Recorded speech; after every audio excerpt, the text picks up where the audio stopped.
My name is Lauren Mitchell, and I'm 27 years old. The day my boyfriend told the entire internet he was single until someone proves they deserve me, while I was still unpacking groceries in our shared kitchen, something small and worn out inside me set my phone down, took off her apron, and quietly walked out of the version of me that still thought love meant giving endless second chances. It started on my lunch break. I was at my desk, half-finished salad on one side, spreadsheet on the other, brain running on caffeine and deadlines, when I opened Instagram to escape for 30 seconds. There it was, one of those aesthetic quote posts. Beige background, curly script, his oat milk latte in the corner like product placement. The caption, in bold black letters, "Single until someone proves they deserve me. Know your worth, kings." I stared at the username twice to make sure it was really him. At BrandonLee.fit. My boyfriend, Brandon, 26. We'd been together 3 years, living together for 1.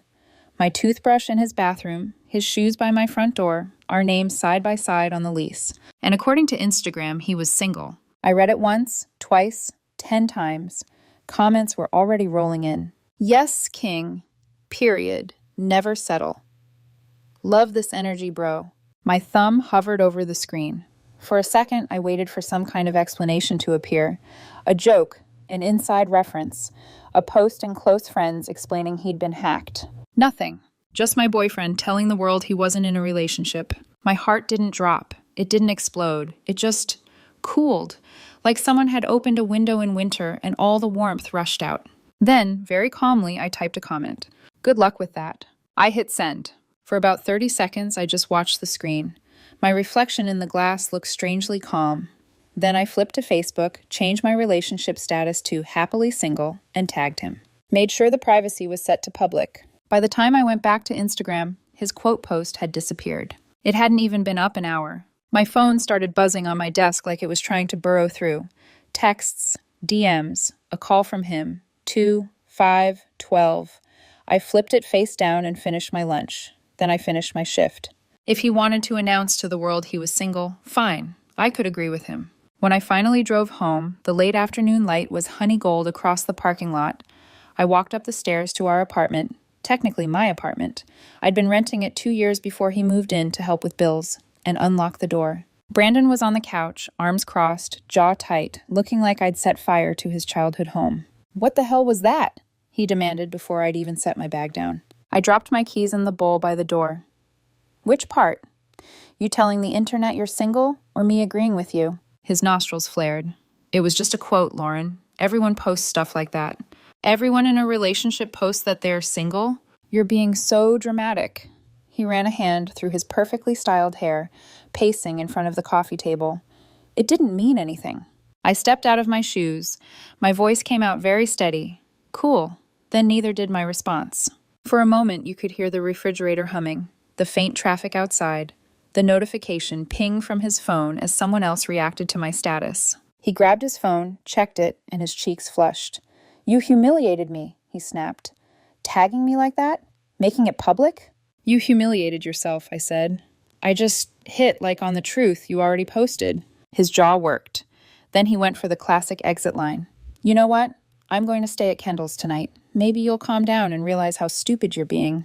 Kendall, his ride-or-die friend I'd met maybe 4 times, who laughed extra loud at his jokes and always seemed a little too invested in our relationship drama for someone not living in our home. I shrugged. "Take your time." He grabbed a duffel bag from the closet, stuffed clothes into it with theatrical zippers and size, like he was waiting for me to beg him to stay. I didn't. The door slammed so hard the picture frames rattled. I ordered Thai, put on a show, and ate on the couch he claimed he owned half of because he'd paid for 2 throw pillows once. My phone lit up all evening.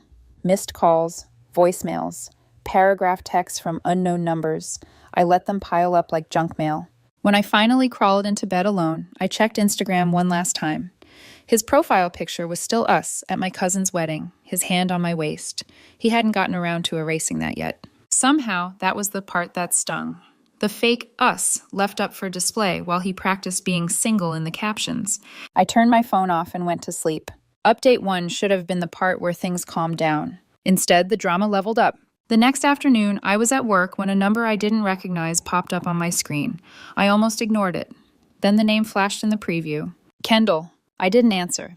A few seconds later, a long text arrived. And by long, I mean dissertation. Lauren, this is Kendall. I'm reaching out on Brandon's behalf because he is really hurt and humiliated by what you did. Posting private relationship issues on social media is incredibly immature. You violated his trust by making him look crazy in front of everyone. Real women don't act petty like that. You need to take responsibility, delete your post, and apologize. I stared at the message for a full minute. Then I typed back, real boyfriends don't pretend to be single online. I hit send. Within seconds, the little typing dots appeared, then vanished.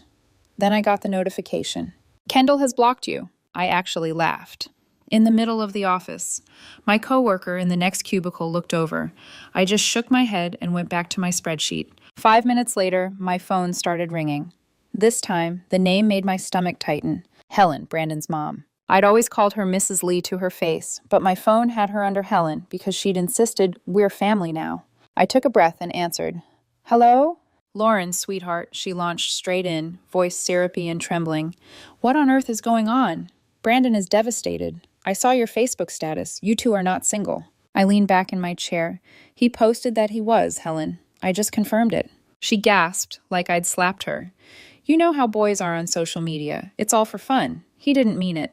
Is cheating for fun too, or just advertising for it? I asked, before I could soften it. What? He would never. Her voice sharpened, defensive. Brandon is a good man. I didn't say he cheated, I replied. But posting that you're single when you're not is basically an open call, isn't it? For anyone new who's proving they deserve you. Silence hummed on the line.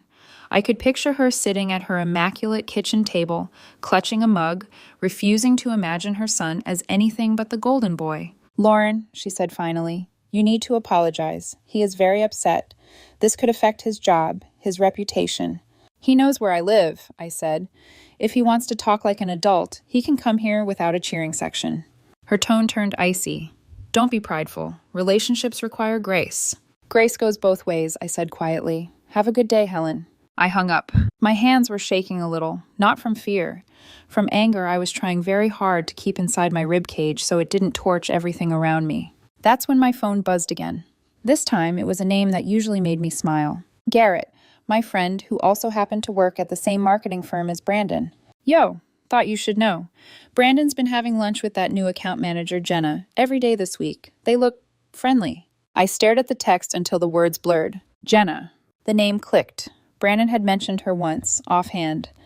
This new account manager, Jenna, she gives me weird vibes, he'd said, laughing. She's always like, we should grab lunch and brainstorm. Apparently, the vibes weren't that weird. I swallowed and typed back, thanks for the heads up. Then, because the part of me that had stopped making excuses needed facts, I opened Instagram again.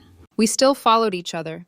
He hadn't scrubbed me yet, just hidden the proof. I went to his profile, then scrolled his followers until I found @jenna.creative. Her grid was curated and pretty. Flat lays, outfit pics, coffee shop shots. I started scrolling. There it was, her username on nearly every one of Brandon's posts from the last few months. Fire emojis on his gym selfies, king energy under his mirror shots, heart eyes on the one of us at my cousin's wedding. Even the one where he posted, grateful for my woman holding it down at home. She'd commented, she's lucky. My chest ached in a dull, heavy way, not like a stab, more like a bruise someone kept pressing on. I took screenshots. Not to blast online, not yet, just receipts. Proof for myself that I wasn't crazy or dramatic for seeing what was right in front of me. That night, as I was reheating leftovers, my phone buzzed. Brandon, are you ready to talk like adults? I wiped my hands on a towel, stared at the screen, and felt that quiet, cold part of me sit up straighter. I typed, sure, should I invite Jenna too, or is this just between us? The 3 dots appeared, stayed, vanished. He read the message. No response. I put my phone down, turned off the stove, and realized the version of me waiting for him to act right had finally clocked out for good. The adult conversation Brandon promised didn't happen that night, or the next. Instead, 2 days later, it arrived at my front door in the form of a full delegation. It was a Sunday. I'd just finished vacuuming and was halfway through folding laundry when someone pounded on the door like the building was on fire. I checked the peephole. Brandon. And behind him, like the badly cast chorus, stood Kendall, his sister Meredith, and Helen, all in a line, arms crossed, faces arranged into a mixture of outrage and wounded dignity. Of course. I opened the door halfway and leaned against the frame. Can I help you? Helen went first. Lauren, this has gone far enough. Her voice was already trembling, as if she'd climbed 3 flights of stairs fueled by righteous anger. Brandon made a tiny mistake, and you are blowing it completely out of proportion. Posting that you're single while living with your girlfriend is a tiny mistake? I asked. Kendall jumped in, eyes flashing. You put him on blast in front of everyone. That's emotional abuse. You made him look like some kind of villain. Brandon stayed quiet, jaw clenched, hands stuffed in his hoodie pockets, like he was the misunderstood protagonist of a very sad indie film. Funny, I said. I thought the villain role went to the person pretending not to be in a relationship. Meredith rolled her eyes. You're focusing on the wrong thing. He loves you, Lauren. He's just expressive online. I almost laughed. Is that what we're calling it? Brandon finally spoke. Can we not do this in the hallway? He muttered. Let us in so we can talk like adults. I considered it. 4 people against 1. The old version of me would have stepped back, apologized for the mess, offered coffee. This new, quietly freezing version of me opened the door just wide enough for him. They can wait out here, I said. You're on the lease. They're not. Helen looked scandalized. Lauren, you all came to talk about our relationship, right? I tilted my head. Seems weird to involve an audience. Brandon hesitated for a second, then stepped inside. I closed the door behind him, leaving his entourage in the hall. He spun around. What is wrong with you? Right now, I said. Mostly a low tolerance for group performances. He threw his hands up. You turned everyone against me. My phone hasn't stopped blowing up. People from college are messaging me like, bro, what happened? My boss saw it, Lauren. Your boss saw you announce you were single, I corrected. Then saw your girlfriend agree. That's consistent branding, if anything. He glared at me. It was just a quote. I didn't think you'd overreact like this. Brandon, I said, and for the first time I felt tired more than angry. You wrote that you were single, while living with me, while eating dinner I cooked, while using my Netflix account to fall asleep. That's not a quote. That's a statement. He shifted his weight, eyes darting away. It was about self-worth, protecting my energy. I almost choked. Did Jenna help you with the caption, or did you come up with that all by yourself? His head snapped back.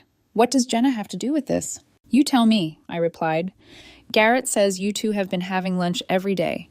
She's liked every photo you've posted for months, including the one of us at my cousin's wedding. That's just how she is, he snapped. She's friendly, networking.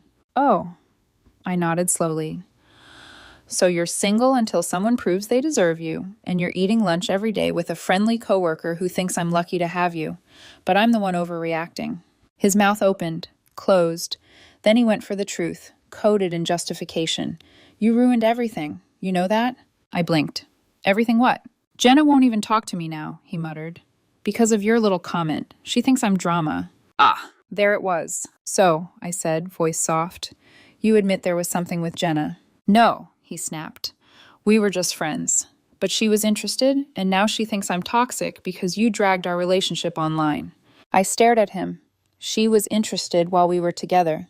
And this upsets you because you could have had something better, but I sabotaged it? He flinched. For once, the mask slipped. I wasn't going to do anything, he said quickly. I just like the attention. Is that really so wrong? Yes, I said. Next question. He shook his head, incredulous. You're unbelievable. Helen's right. You're throwing away something good over some posts. Something good doesn't need a backup singer, I replied, and it definitely doesn't need a side audience. A sharp knock sounded on the door. Helen's voice floated through, strained and urgent. Lauren, sweetheart, we're not staying all day. Open up so we can sort this out. Brandon glanced at the door, then back at me. Look, I'm here because we need to fix this. And because, he exhaled, shifting gears, Jenna's made things awkward at work. Everyone heard about the Instagram thing. I need stability right now. There it was again. Not I love you, not I'm sorry, not I was wrong. I need stability. Right, I said slowly. You need a place to land now that your upgrade didn't ship. That's not what I said, he snapped. Helen knocked louder. Brandon, we need to get your things if she's going to be unreasonable. I raised a brow. Get your things, I repeated. Is that what this little field trip is actually about? He squared his shoulders. I'm staying at Kendall's for a bit, until things cool down.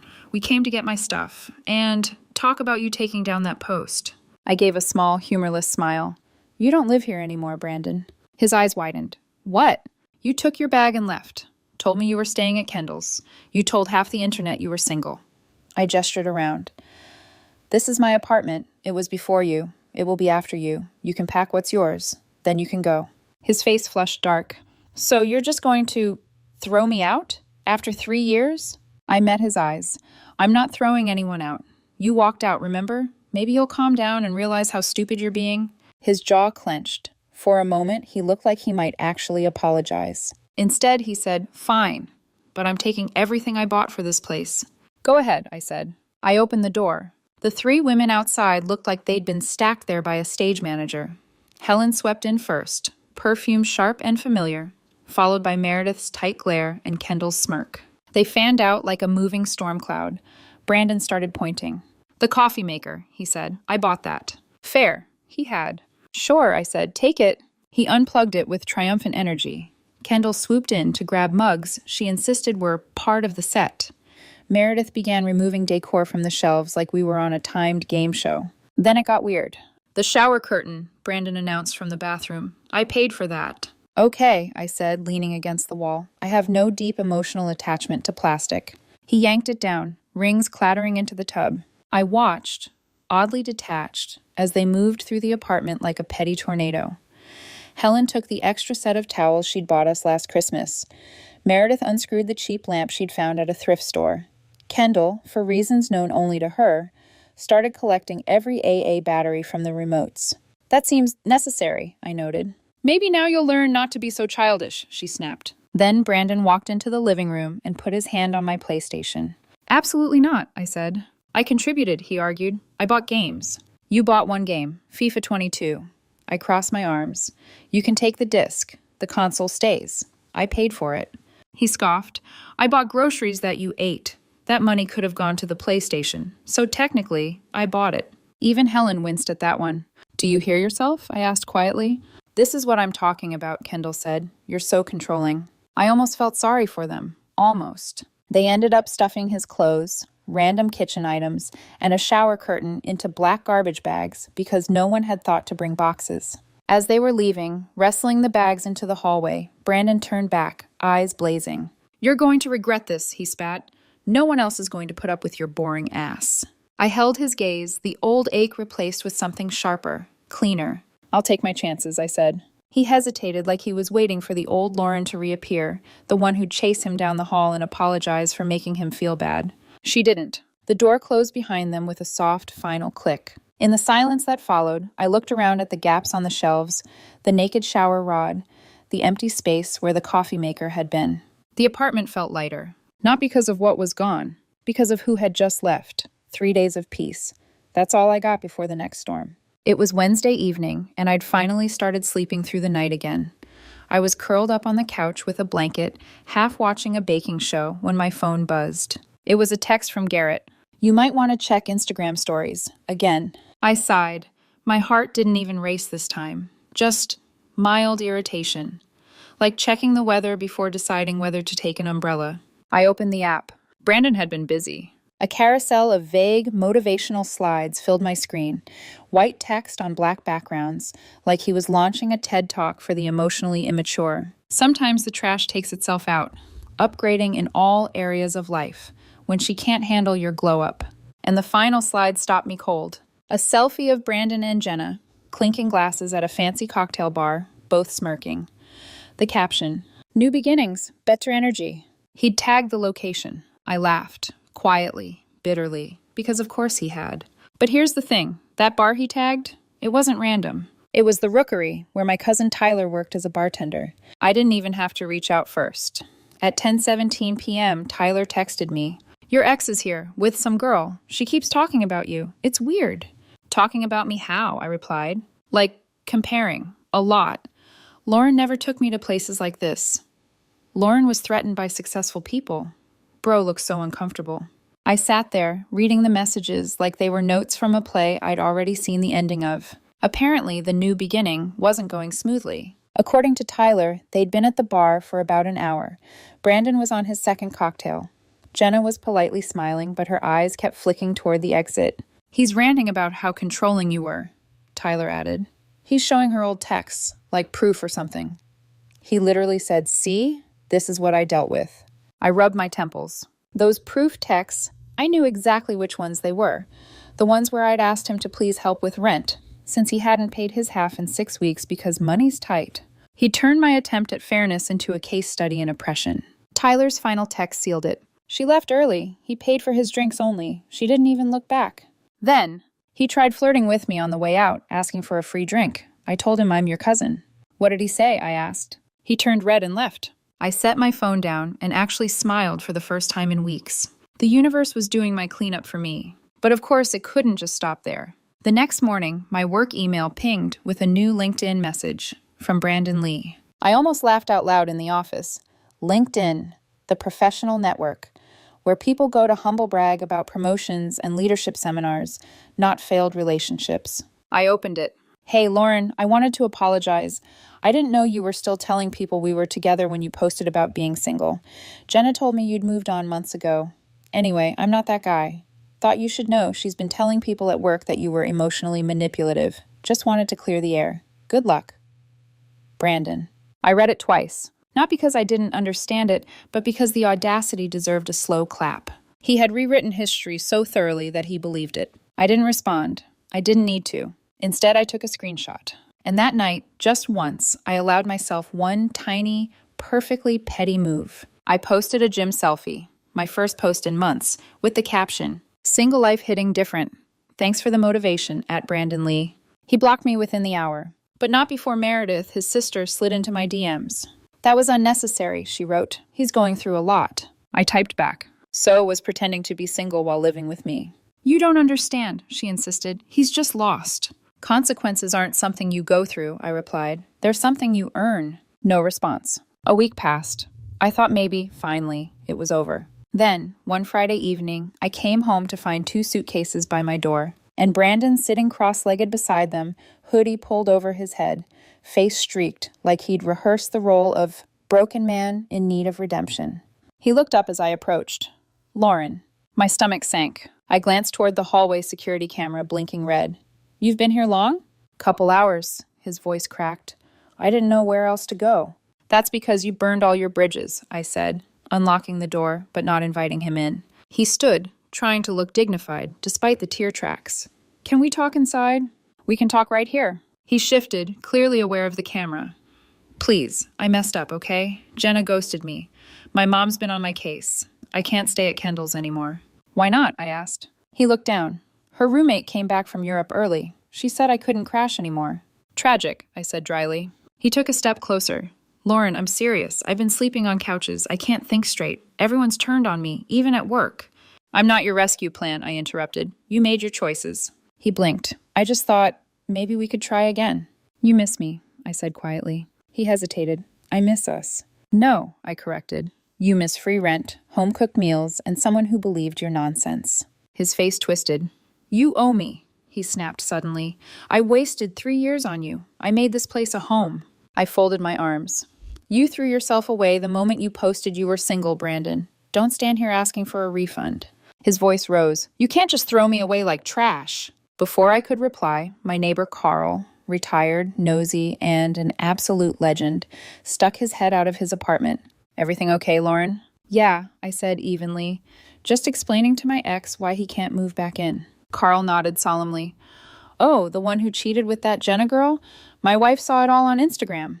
Brandon's face turned crimson. "I wasn't cheating. Just advertising for replacements, huh?" Carl said. "Got it." Then he disappeared back inside like he'd dropped the mic. Brandon's hands clenched. "You'll regret this," he hissed. "I swear." The elevator dinged. 2 building security guards stepped out. One of them, a tall woman named Marie, nodded politely. "Ms. Mitchell, we got a call. This man said he lived here, but you confirmed he doesn't?" "That's right," I said. "He's just leaving." Brandon's head snapped up. "Wait, you don't understand." Marie raised a brow. "Sir, if you don't live here, you can't stay in the hallway." He froze. Then, with theatrical desperation, he blurted, "I'm not leaving. Lauren, please, I'm pregnant." The silence was so thick I could hear the hum of the elevator motor. Then I burst out laughing. "No, you're not," I said flatly. His face twisted. "How do you know?" "Because we haven't slept together in 2 months," I said. "You were always too tired, remember?" Even Marie smirked at that. He sputtered something unintelligible, then grabbed his bags and stormed toward the elevator. As the doors closed, he shouted, "You'll never find anyone like me!" I smiled. That's the point. An hour later, my phone rang again. Helen. I almost didn't answer, but curiosity won. "Lauren," she said, her voice a mixture of fury and desperation, "how dare you embarrass Brandon like that? He told me everything." "I'm sure he did," I said. "Did he also tell you he showed up uninvited, lied about living here, and claimed he was pregnant?" "He's desperate," she cried. "You've ruined his reputation. He needs stability." "Then he should have built it before setting fire to everything around him." She hesitated. "If you take him back," she said quietly, "I'll pay his portion of the rent for 3 months." For a full 5 seconds, I thought I'd misheard. "You're offering to pay me to date your son?" I said finally. Silence. "That's really sad, Helen," I said softly. "For both of you." I hung up. Then I sat back, stared at my ceiling, and let the silence settle. Somewhere between his fake sob story, the Hall of Fame lie about pregnancy, and his mother trying to bribe me, something clicked. This wasn't heartbreak anymore. It was liberation. By the next week, I thought it was finally done. I'd blocked his number, muted his name on social media, and reclaimed the silence of my apartment. No calls, no banging on my door, no self-pitying monologues about new energy. I could breathe again, until a group chat appeared on my phone. 6 numbers. One labeled Helen, Mom, another Meredith, Sister, and the rest, names I vaguely recognized from parties or mutual friends who'd commented, "Cute couple," under our photos once upon a time. The chat name? Intervention for Lauren's commitment issues and emotional problems. I laughed out loud. Not a happy laugh, the kind that spills out when you realize your ex has officially lost his grip on reality. The first message came from Helen. "We all care about you, Lauren, but the way you treated Brandon isn't okay. You've caused him deep trauma, and it's time to take responsibility." Then Meredith. "He told us everything. The gaslighting, the control, the constant criticism. You emasculated him." Another number chimed in. "He said you humiliated him in public. That's emotional abuse." I scrolled, expressionless, until Brandon himself entered the stage. "I'm not doing this to attack you. I just want closure. You never gave me a chance to explain." I inhaled slowly, feeling that familiar chill of quiet power fill my lungs. Then I started dropping screenshots. One, after another, his single until someone proves they deserve me post. My simple, good luck with that comment. Jenna's Instagram story with him tagged, "New beginnings, better energy." His LinkedIn apology, complete with denial and projection. And finally, the hallway footage of him screaming about being pregnant. When I was done, I sent one final message. "Closure granted. You're welcome." Then I left the group. An hour later, my phone rang again. Unknown number. I almost ignored it, until the voice that answered wasn't Helen's. It was Roger, Brandon's dad. "Lauren," he said, sighing heavily, "I'm calling because I just saw that group chat mess. I had no idea what Helen and Brandon were planning." "Then we're on the same page," I said coolly. He hesitated. "I'm sorry, truly. Helen, she's been like this for years. Coddling him, defending him. It's why I work overtime. Keeps me out of the house." I didn't know what to say. It wasn't an apology I'd expected, but somehow it confirmed everything I'd felt about that family. The enabling, the denial, the delusion of innocence. "Thank you," I said quietly, "for saying that." He sighed again. "He'll have to learn the hard way. Good luck, Lauren. You deserve better than that circus." Then he hung up. 2 days later, the circus tried one last encore. I was in the cereal aisle at Target when someone said my name softly. I turned. It was Kendall, alone. Hair messy, face pale, voice smaller than I'd ever heard it. "Hey," she said. "Don't worry, I'm not here to cause trouble." "That's a first," I said before I could stop myself. She winced. "Fair." Silence stretched between us. The hum of the refrigerators. A kid in another aisle asking for Lucky Charms. Finally, she said, "He's been staying with me again." I blinked. "You let him back?" "I didn't exactly have a choice," she muttered. "He showed up crying, said he was homeless, said you kicked him out for no reason. My roommate's losing her mind. He won't leave. He just sits around all day making TikToks about being emotionally abused." I stared. "He's what?" Kendall rubbed her temples. "It's bad. He has a whole series now. dating after narcissistic partners. It's embarrassing. I almost laughed, but she looked genuinely miserable. Why are you telling me this? I asked. Because, she said, voice shaking, I owe you an apology. I said nothing. She kept going. He's been doing this for years, Lauren. Every girlfriend. Same story. He posts attention bait, plays victim, blames them for everything. I enabled it because he's my friend, but I can't anymore. I studied her face, no arrogance now, no smirk, just exhaustion and regret. Okay, I said carefully, so why warn me? Because he's planning to show up at your job next week with his mom to expose you to your boss. Thought you should know. I blinked. Of course he was. When manipulation doesn't work, go public. That was always his pattern. I nodded slowly. Thanks for the heads up. Kendall turned to leave, then stopped. By the way, Jenna wasn't the first. I raised an eyebrow. Meaning? She hesitated. There were at least 3 others, while you two were together. He called them his backup plans. I didn't realize it until after you broke up. I felt nothing. No surprise, no anger. Just a dull confirmation of what my instincts had known all along. Take care of yourself, Kendall, I said quietly. And maybe your roommate, too. Monday morning, I acted first. I walked into HR, sat down with my manager, and calmly explained the situation. They listened. They took notes. They thanked me for being proactive. Then they called security to be ready, just in case. Sure enough, at 2:40 p.m., the receptionist called upstairs. Lauren, there's a man and a woman here asking to speak to your boss about your behavior. I smiled faintly. Please send security. By the time I reached the lobby, Brandon and Helen were already being escorted out. Helen was shouting about false accusations and emotional defamation. Brandon was holding his phone, probably live streaming the whole scene for his followers. I met his eyes as the guards guided them out through the glass doors. He looked startled, like he'd expected me to crumble. Instead, I lifted my coffee cup in a small, polite toast. He turned scarlet. Later that afternoon, HR handed me a copy of the official cease and desist letter they'd sent to both of them. Persistent harassment will not be tolerated, it read. Apparently, Brandon's healing TikToks included my photo without permission, and he'd been reported for defamation and unauthorized use of personal images. By the end of the week, his account was gone. Suspended. Poof. A month later, Garrett texted me again. Update on your favorite soap opera. Brandon got fired. Missed too many days making content. Helen and Roger are getting divorced. Kendall changed the locks. I stared at my phone. Then, for the first time in months, I laughed. Real laughter this time. The kind that leaves your stomach sore but your chest light. Garrett sent one last message. Guess sometimes karma doesn't just knock. It packs boxes.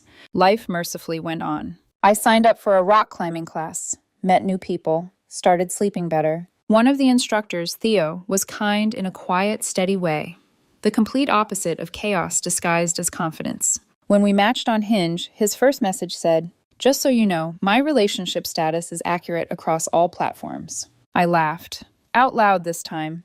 I think that's when I knew he was different. 2 months later, I got one final notification I didn't expect. Brandon's Instagram. A new post. A grainy selfie. Puffy eyes. Captioned, "Single by choice. Healing from trauma. Entering my glow-up era." Someone had commented underneath, "Weren't you just trying to move back in with Lauren?" The post was gone within minutes. I stared at my screen, smiled faintly, and whispered to no one in particular, "Sometimes the trash really does take itself out.